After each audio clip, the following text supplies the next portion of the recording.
Tenemos un contacto muy especial en este momento a través del Zoom. Está con nosotros el doctor Pedro Mardones, inmunólogo de la Universidad de Chile, director médico del Centro del Alérgico, y además él es presidente de Fundamás, creador del sitio pólenes.cl. Los saludamos, don Pedro, ¿cómo está? Muy buenos días. Bien, buenos días, ¿cómo están ustedes? Bien, pues un agrado poder tenerlo con nosotros para que nos cuente justamente de la labor que se está desarrollando desde la perspectiva de su especialidad, inmunólogo de la Universidad de Chile y creador también de presidente Fundamás y del sitio web pólenes.cl. Partamos contando un poquito de las instituciones a las cuales usted pertenece, cómo se vincula con esta enfermedad, con esta patología, y me imagino que también hay mucha atención actualmente a través del Zoom, a través del teletrabajo. Eso permite que también la gente pueda... Hay bastante, bueno, mis filiaciones son, claro, director médico del Centro del Alérgico. Correcto. Este es un centro que está en Santiago, pero que, claro, tiene telemedicina. Y es un centro especializado en todo lo que es enfermedades alérgicas. Rinitis alérgica, asma bronquial, urticaria, dermatitis atópica, alergia alimentaria. Es un centro muy de especialidad. Eso por un lado.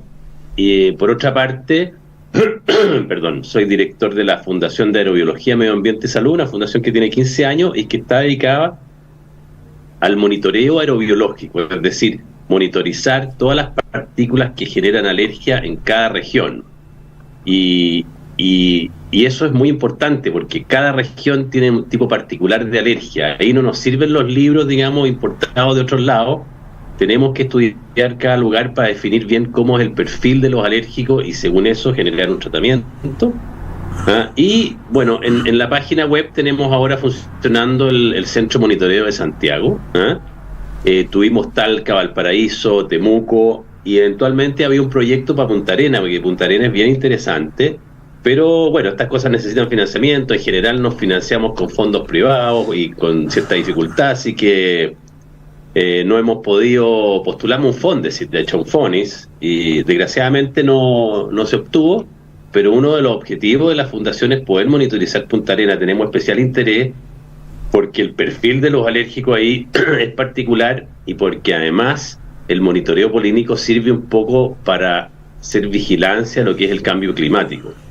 En las últimas décadas se ha visto que el cambio climático ha alterado mucho el patrón de polinización de los árboles y la alergia ha venido siendo una vulnerabilidad cada vez más importante en relación a este punto. Ahora, ¿ha habido un acercamiento? ¿Hay alguna información que les ha llegado a ustedes de cómo se da esta situación de alergia, del tema del polen acá en Magallanes, considerando que nosotros tenemos variables climáticas que son bastante distintas al resto del país, al centro por lo menos? Aquí tenemos una mejor calidad de aire, tenemos además condiciones climáticas que son con mucha tendencia hacia el frío, por ejemplo. ¿Cómo eso de alguna manera podría constituir una variable que nos diferencie del resto del país? Bueno, Punta Arenas tiene varias cosas, digamos, uno por los pacientes que llegan de allá, que nos consultan, ¿cierto? Correcto. Tiene estacionalidad, punto uno, que las ciudades que tienen costa, en general no la tienen tanto, pero Punta Arenas la tiene porque tiene todas estas grandes extensiones de pasto, por lo tanto hay una estacionalidad, pero que es mucho más tardía que la de Santiago. O sea, si en Santiago empieza la primavera en septiembre, allá empieza en noviembre, diciembre, a raíz de los pastos. Y tal vez al grupo de pacientes un poco antes, porque allá también hay mucho polen de abedul. Entonces, hay varios pacientes de allá que tienen alergia a este polen, y este polen a su vez genera en un subgrupo de pacientes una alergia particular, que es una alergia alimentaria, que son gente que tiene molestias en la boca, en los labios y en ocasiones en la cara, y en algunos casos incluso generales, a raíz de que estas personas que tienen una rinitis alérgica por el polen de abedul presentan esto a raíz de comer algunas comidas o vegetales que tienen una partícula que está en el polen de abedul. Por ejemplo, comen manzana y la cáscara y la pulpa de la manzana, la cáscara tiene esta misma partícula que tiene el polen de la abedul, entonces hacen ciertas alergias orales. Y además hay algunos pólenes de malezas como las compuestas, ¿cierto? El diente león, que es el típico ese que uno hace así, que es un poco más prevalente que en otras regiones. Y por otra parte, se da también que, bueno, hay alergia a los ácaros, por supuesto, porque al ser un poco húmedo, los ácaros prosperan. Y al haber poca vitamina, digamos, al tener pocas horas de sol durante mucho tiempo del año, en general hay un déficit de vitamina D, que eso se ha estudiado, incluso en la Católica han hecho un estudio interesante, en que hay cierto déficit de vitamina D, y eso se relaciona con un aumento de la prevalencia de las alergias. Pero, en definitiva, la verdad, que esas son las observaciones indirectas, pero lo que uno necesitaría, y el llamado un poco, es que ojalá si las autoridades o alguna empresa que quiera auspiciar se motiva para poner un captador de partículas y aerobiológico, porque esa va a ser la manera que los médicos que se dedican a esto sepan bien cómo diagnosticar a sus pacientes, sepan bien cómo se van a comportar los pacientes y por lo tanto cómo uno los puede tratar. Ahora, ¿cuáles son las principales tipos de enfermedades o prevalencia que se dan en el país? ¿Ha habido un aumento, por ejemplo, respecto al tema de las alergias? ¿Qué pasa con los niños? Sobre todo en la zona central. Las alergias en general han ido aumentando y hay una tendencia hace 40, 50 años de un aumento sostenido y totalmente exponencial de las alergias. Correcto. Sí. Las alergias del año 1830, algo así, eran prácticamente inexistentes. De hecho, en Inglaterra, un doctor famoso, ¿cierto?, hizo una especie de catastro de cuántos alérgicos habían en Londres y detectó como 30 y tantos. Fue una cosa muy... escasa cantidad. Claro, era como una anécdota. Y resulta que ahora hay más de 7 millones de alérgicos en Londres. Entonces, no, en Inglaterra, pero en el fondo el aumento ha sido exponencial. En Chile también hay una prevalencia enorme de alérgicos. Depende un poco de cada ciudad, y ahí nos faltan un poquito de estudios, pero hay algunos estudios de hace algunos años que muestran más o menos que entre un 25 o un 35% de la población podría ser alérgica. En Santiago, nosotros como fundación hicimos también un estudio con varias universidades en que detectamos también en distintas comunas, detectamos una prevalencia de alergia al orden de un 35, 40% y algunas otras comunas un poquito más, y eso también nos ha llevado a generar estudios ahora gracias a la Municipalidad de Las Condes. Pusimos otro captador, por ejemplo, de polen, y nos dimos cuenta que el perfil de los alérgicos en Las Condes puede ser un poco distinto que al de Providencia, porque tienen algunos árboles, por ejemplo, que polinizan más en invierno. Entonces, el patrón es distinto según donde viven, incluso las comunas pueden generar patrones un poco distintos. Ahora, entendiendo que hay una diferenciación entre una región y otra dentro del país, en cómo se da esta patología, ¿cuáles podrían ser algunas de las recomendaciones que se le pueden entregar a las personas que son alérgicas? Mire, bueno, las personas que son alérgicas, entre paréntesis, voy a partir un poquito por tu pregunta anterior, que me dijiste cuáles son las principales alergias, ¿cierto? Claro. La principal alergia de todas, la más prevalente, es la rinitis alérgica. Son las personas que están con congestión nasal, mucosidades generalmente aguachentas, agüita, estornudos, picazones, se les tapa la nariz, lo que es una cosa que altera mucho la calidad de vida. También pueden tener asma, los bronquios se cierran, por lo tanto se dificulta la entrada del aire y las personas tienen dificultad para tomar aire, como ahogo, les pesa el pecho y muchas veces les silba el pecho. Generalmente una molestia que se da más de noche. Y lo otro también son alteraciones en la piel, como la dermatitis atópica. Son niños o adultos, ¿cierto? Se da más en niños que tienen una dermatitis, una erupción en la piel, sobre todo en los pliegues, en el cuello, en las orejas, en los pliegues de las piernas, que les pica mucho y es bastante persistente. Pueden haber urticarias, que son ronchas, pueden haber alergia alimentaria, que al comer algo, con medicamento, en fin, el espectro de la alergia es muy alto. Ahora, ¿cómo prevenirla? Se ha visto que es difícil prevenir las alergias. Hay algunas estrategias con las dietas en los niños que evitan un poquito, ¿cierto?, que introducir alimentos muy alergénicos, los mariscos, el maní, los frutos secos a una edad muy temprana, pero eso es debatible. Lo otro, que para las alergias respiratorias hay algunos estudios que hablan de que si uno ocupa algunos productos especiales, como son las fundas, por ejemplo, en lugares donde hay ácaro, el uso de unas fundas antialérgicas, pero que tienen que ser especiales porque la porosidad tiene que ser chiquitita, tienen que dejar de pasar el aire, pero para que ventile bien, pero no tienen que pasar las partículas de los ácaros, Entonces, en colchones, en almohadas, en plumones, eso genera una menor exposición y eventualmente la sensibilización podría disminuir, y el contacto con los alergenos al disminuir también previene un poco los síntomas. Ahora, las alergias a las mascotas, bueno, en lo posible tratar de evitar las mascotas es bien difícil, pero lo que sí que yo les recomendaría a los alérgicos, por ejemplo, que saben un poco, porque es típica la historia del alérgico, dice, no, yo tengo alergia al ácaro del polvo, la primavera, pero además no puedo ver un gato. Claro. Esa persona, realmente, la calidad de vida y los costos se le van a ir al cielo si es que tiene un gato a futuro. Entonces, ese síntoma de alarma es muy importante para que la persona realmente considere no tener gato, porque es una complejidad enorme. El gato no solo produce la rinitis alérgica, sino que tiende a producir más asma, problemas de dermatitis, así que esa prevención también es importante. Con los pólenes es más difícil. En la época peak de polen sí se sugiere en general andar con las ventanas del auto arriba, no permanecer mucho tiempo cerca de los árboles urbanos o los árboles que les dan alergia, las ventanas de la pieza en la época que se puede, porque de repente hace mucho calor, después acá en Santiago, sobre todo después de octubre, pero antes de octubre que en la pieza las personas mantengan las ventanas cerradas la mayor parte del tiempo. Son cosas que ayudan a prevenir un poquito los síntomas. Ahora, doctor, en lo que tiene que ver con el diagnóstico, ¿cómo es factible detectar cuando una persona, un niño sobre todo a temprana edad, podría estar sufriendo de este tipo de enfermedades? ¿Y qué importancia tiene también que se haga la consulta respectiva con el médico especialista? Claro, mira, la alergia se puede diagnosticar desde que nació la persona. Normalmente lo primero es la clínica. Los niños muchas veces empiezan primero con dermatitis, después empiezan con la rinitis, eventualmente el asma se puede sumar. Son enfermedades que son primas hermanas, van un poco de la mano, a veces primero empieza uno, otra después. Bueno, cualquier niño que tenga un problema de mucosidades nasales persistente, congestión nasal o silbidos en el pecho, o demasiado resfrío, debería consultar en algún momento a un especialista para que le diagnostique la alergia. En los niños chicos se pueden hacer las pruebas de alergia, en general se evitan un poco los 2 o 3 primeros años, y se tratan y se tienden a tratar más bien por la clínica.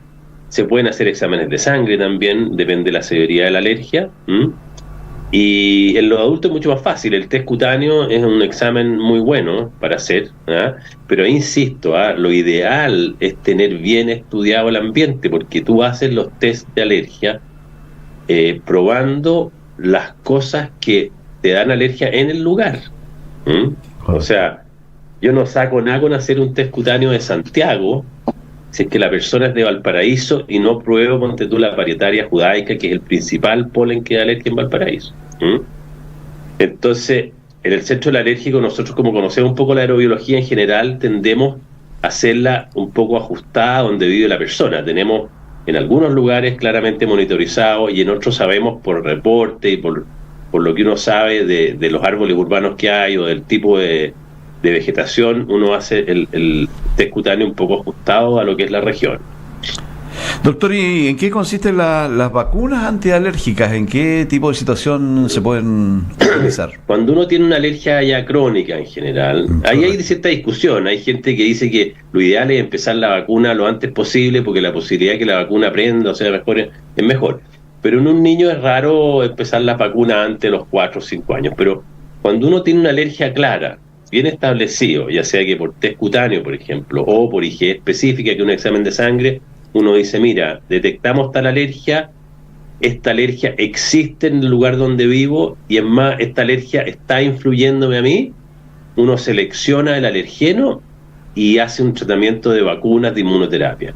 Eso significa que la persona ya sea se pone debajo de la lengua unas gotitas todos los días, o se inyecta lo mismo lo que tiene la alergia, con ciertos formatos especiales, y bueno, ahí digamos lo que es la empresa farmacéutica ha desarrollado productos bien interesantes. Entonces la persona empieza a aprender a tolerar ese alergeno, empieza a generar, en vez de alergia, una respuesta de tolerancia. Y la gracia que tiene, a diferencia de los remedios, es que si bien no siempre funciona, hay que seleccionar muy bien a los pacientes, funciona muchas veces, y cuando funciona ese tratamiento tiende a ser más permanente. O sea, los pacientes o de por vida dejan un poco de ser tan alérgicos algunos se les desaparece, otros les baja, pero les baja en forma o definitiva o por muchos años. Entonces, esa es la gracia, es un tratamiento lento. Los pacientes con ese tratamiento no pueden esperar en general que de un mes a otro, en 2-3 meses van a estar perfectos. Va de a poco, es como la gente que hace homeopatía y va de a poco, pero va curando. Esa es la gracia que tiene. Estamos conversando con el doctor Pedro Mardones, inmunólogo de la Universidad de Chile, director médico del Centro del Alérgico y presidente de FundaMás. Doctor, en el tema del asma, también es importante que la gente pueda tener un acercamiento, al menos sabemos que hay dentro de los factores, está el asma infantil, el asma inducido por el ejercicio, por ejemplo, el asma ocupacional. Incluso se habla también del asma en el embarazo. ¿Qué información podría entregarnos respecto a esta situación del asma? ¿Cómo afecta y cómo también se puede tratar? Bueno, claro, el asma antes se suponía que era como una enfermedad así bien definida, acotada, y cada vez se ha ido viendo más que hay fenotipos, ¿no? O sea, claro, son asmas particulares, por decirlo así. Cada paciente tiene como su tipo de asma, ¿ah? Hay grandes, digamos, grupos, por ejemplo. Está el asma claramente alérgica, por un lado, ¿ah? Que la persona solo le viene asma al exponerse a sus alergenos. Está la persona que tiene efectivamente, que en general anda bien y tiene solo asma por ejercicio, ¿ah? Está como en un estado, por así decirlo, preasmático, pero hace ejercicio y ahí le viene el asma. El embarazo a veces es detonante del asma, pero no es lo más habitual. Muchas veces las personas alérgicas o asmáticas con el embarazo se mejoran un poco, y hay un grupo, claro, que empeora. Existe el asma también que es por cuestiones laborales, ¿ah? Hay gente que trabaja en lugares con ciertos alergenos, por ejemplo, una persona que trabaja en lugares donde hay mucha exposición al látex podría hacerse alérgico a las partículas del látex, o otra persona que trabaja en cosas donde hay exposición a harinas puede tener alergia por la harina, ¿ah? O animales veterinarios, etcétera, ¿ah? Entonces, en el fondo, el asma es más bien un síndrome. Nosotros, como los médicos, llamamos síndrome cuando ciertas manifestaciones clínicas se pueden dar por un sinfín de causas. Entonces, de ser una enfermedad, el asma se ha transformado en un síndrome, ¿cierto? Y además, cada tipo de asma, a su vez, tiene un tipo de inflamación, porque en el fondo es una inflamación de los bronquios. Una inflamación de los bronquios que genera contracción de la musculatura, además, bronquial. Pero cada tipo de inflamación es un poco distinto. Hay gente que tiene más eosinófilo, hay gente que tiene menos eosinófilo, o sea, el tipo de inflamación es diferente, y eso, y la gravedad es distinto, también ha generado tratamientos que tienen que ser un poco más personalizados. Y últimamente están saliendo los tratamientos, digamos, biológicos, que son una maravilla porque son tratamientos dirigidos al mecanismo exacto por el cual el paciente tiene la alergia. Por lo tanto, tienen muy poco efecto secundario, se usan para asmas muy severas, pero claro, son en este momento carísimos. Entonces, en general, se seleccionan muy bien los pacientes, son muy pocos los que tienen acceso a esos tratamientos, pero se supone que en el futuro se va a ir facilitando un poquitito el acceso y son una promesa muy grande. Por último, en lo que se refiere, doctor, al tema de la influenza, que ha generado toda una campaña, también una alta preocupación, sobre todo una alta prevalencia en la zona central del país, entrando este invierno. ¿Cómo ha ido avanzando esta enfermedad? ¿Cómo se ha ido controlando también por lo que significa la presencia de esta enfermedad de las vías respiratorias, sobre todo en los niños, en pacientes infantiles en nuestro país? Bueno, la influenza, claro, fue un brote, tuvimos un brote muy importante, tanto en niños como en adultos, más importante que muchos años anteriores, ¿eh? Y eso en parte se generó secundario a la pandemia, porque la gente, claro, digamos, como se cuidó mucho, tuvo menos contacto, el sistema inmunológico bajó un poco la guardia, y cuando ya se abrió todo el mundo, digamos, se sacaron las mascarillas, la cuestión se disparó, ¿eh? Y ahora por suerte se ha ido controlando, no sé exactamente en Punta Arenas cuál es la situación, ¿eh? Pero se ha ido controlando. Ahora, se ha ido controlando igual, estamos en idéntica situación, sí. Ah, qué bueno. Mira, el mensaje un poco es muy interesante, la lección que dejó ahí el tema de la pandemia, ¿eh? Porque en realidad cada año las curvas por virus respiratorios, si uno sigue en el ISP, digamos, que las monitorizan, son las curvas más o menos típicas con gran cantidad de pacientes que se enferman, y eso genera un costo enorme para los países, pero enorme, ¿ah? Y con el uso de la mascarilla y ciertas medidas de alejamiento, la verdad que las curvas en la pandemia bajaron a cero prácticamente. Fue muy impresionante.